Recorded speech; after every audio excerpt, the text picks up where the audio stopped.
მისაითა და ძისაითა და წმინდის სულისა.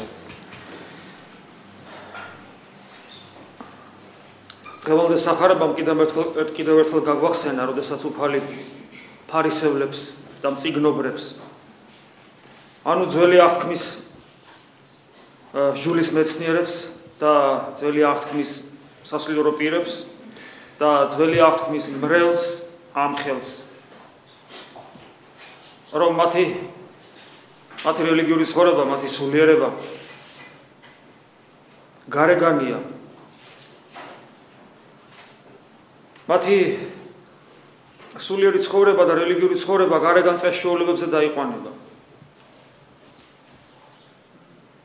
უაღრესად დაწვრილმანებულია. ყველაფერი ამას განსაკუთრებული შიშით და რუდუნებით იქმან და აკეთებენ.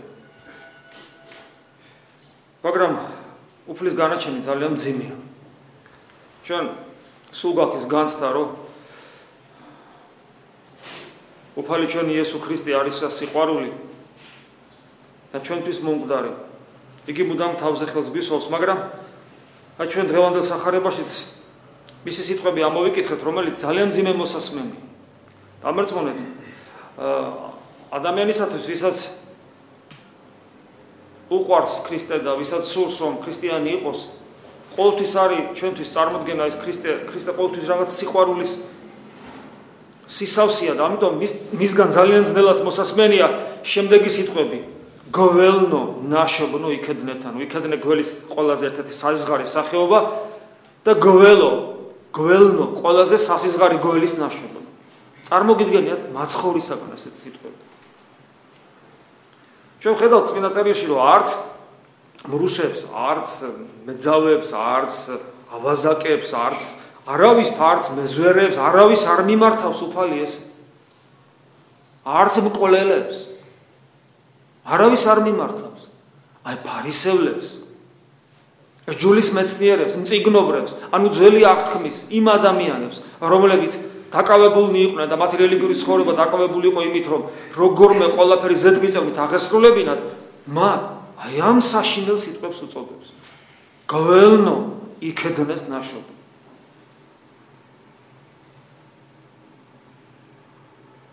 ჩვენ აქ შიგნით ყველა ნაგავი ვართ, ყველა ნაგავი გვაქვს შიგნით. მაგრამ გარეგნულად, აი აქ ვინც დავიარები და ვინც აღსარებელი და მაზიარებელი ვართ.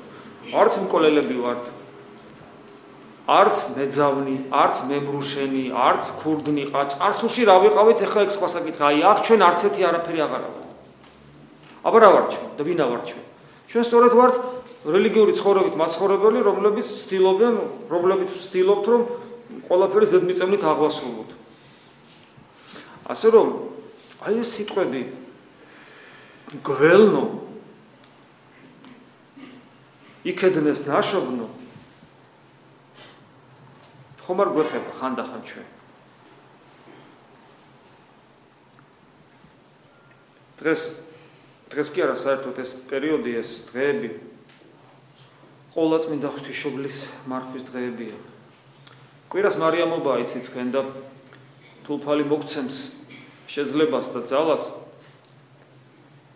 ალბათ ვისაუბრებთ ყოვლადწმინდა ღვთისმშობელზე და ჩვენს დამოკიდებულებაზე, ყოვლადწმინდა ღვთისმშობლის მიმართ და ჩვენს პასუხისმგებლობაზე. მაგრამ დღეს ერთ რამეს ვიტყვი, რომ ყოვლადწმინდა ღვთისმშობელთან მისი ნებით, მისი სურვილით, მისი ღვაწლით და უფლის განგებულებით და მადლით ყოვლადწმინდა ღვთისმშობელში ზეცა და მიწა გაერთიანდა. ყოვლადწმინდა ღვთისმშობელი ღმერთის დედა გახდა.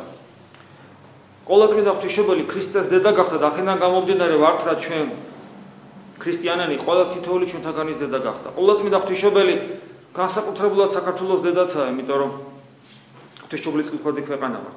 აი ყოვლადწმინდა ღვთისმშობელი, რომელშიც გაერთიანდა ზეცა და მიწა, ყველაფერი რაც კი რამ არსებობს რელიგიური, რაც წაგვიკითხავს, რაც მოგვისმენია, რაც დაწერილა, დაწყებული ადამ და ევას ისტორიიდან, აპოკალიფსით დამთავრებული, ყველაფერი ეხება მას.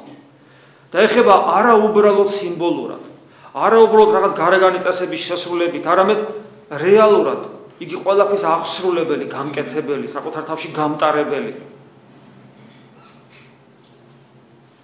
ანუ ყოვლადწმიდა ღვთისმშობელი არის განხორციელებული, განივთებული, ჩვენთვის ხელშესახები ქრისტიანი და ის, რასაც რელიგიური ცხოვრება და ქრისტიანობა ქვია. ჩვენ ვიცით წმინდა მამათა სწავლება, რომ ჩვენ არა მარტო უფალს უბაძავთ, არამედ ყოვლადწმიდა ღვთისმშობელსაც, იმიტომ რომ ჩვენს გულში უნდა იშვას. ჩვენს გულებში უნდა იშვას მაცხოვარი. ჩვენ უნდა ჩვენს წიაღში, გულის გულში ვატარებდეთ მაცხოვარს. აქედან გამომდინარე და ვიყოთ სრულად ღვთისნების აღსრულებელი, როგორც ყოვლადწმიდა ღვთისმშობელი იყო. ამიტომ ჩვენი მისაბაძი ქრისტესთან ერთად ყოვლადწმიდა ღვთისმშობელიცაა. და მან სრულად აღასრულა ჯული. სრულად განახორციელა საკუთარ თავში ის, რასაც რელიგიური ცხოვრება ქვია, რასაც ქრისტიანული ცხოვრება ქვია. სრულად მიიღო ღვთის სიტყვა, დაიმარხა ღვთის სიტყვა.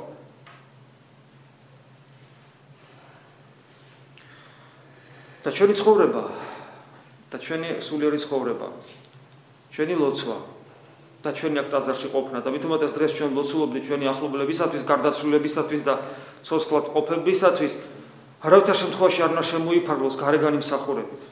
მე ხშირად მithქვავს აქ ყოველთვის ეს გვახსოვს ალბათ ჩვენ როცა აქ მოვდივართ წირვაზე პატარა ტაძარში ყოველთვის ეს უნდა გვახსოვდეს, რომ ეს ტაძარი უფალმა მოგცა, ეხლა უკვე ხმამაღლა ვამბობ და ვიტყვი, უფალმა მოგცა იმისათვის, რომ ჩვენი სულიერი ცხოვრება, ჩვენი რელიგიური ცხოვრება, ჩვენი ლოცვა და ჩვენი წირვა და ლოცვა გავაცოცხლოთ. და იგი იყოს არა რაღაც გარეგანი მსახურება, არამედ ცოცხალი ღმერთის მსახურება, ცოცხალი ღმერთის ზიება, ცოცხალ ღმერთთან ერთობა და ამ ყოველივეს განცდა, სიმდაბლით, სინანულით, საკუთარი უღირსების განცდა. ამიტომ ყველაფერი ის, რისთვისაც აქ მოვდივართ, ეს რელიგიური გზნობების დაკმაყოფილება იქნება თუ ჯულის აღსრულების სურვილი თუ ვალდებულება ქრისტიანული ღვთისა და მოყვასის წინაშე, რომლებსაც ჩვენ ვიხსენებთ გარდაცვალებულებს თუ ახლობლებს, ყოველივე ეს უნდა იყოს მიზეზი იმისათვის, რომ მე აქ მოვიდე და ცოცხალ ღმერთს შევუერთდე. და თუ მე აქ ცოცხალ ღმერთს შევუერთდები, მაშინ ჩემი ყოველი სათხოვარი, მე რისთვისაც აქ მოვდივარ და მათ შორის ლოცვა ჩემი ახლობლებისათვის, ცოცხლებისათვის თუ გარდაცვალებულთათვის თავის მიზანს მიაღწევს. იმიტომ რომ ლოცვის ზალა თავად ღმერთია. და თუ მე ღმერთთან ვარ, ჩემი გულიდან ყოველი სიტყვა ჩემი გულიდან ამომავალი, გულიდან თუ იგი ღმერთთან არის, ამ გულიდან ამომავალი სიტყვა ღვთის საყდრამდე მიაღწევს და იგი შესმენილი იქნება. ჩემთვის, ჩემი ახლობლებისათვის, ცოცხლებისათა თუ გარდაცვალებისათვის.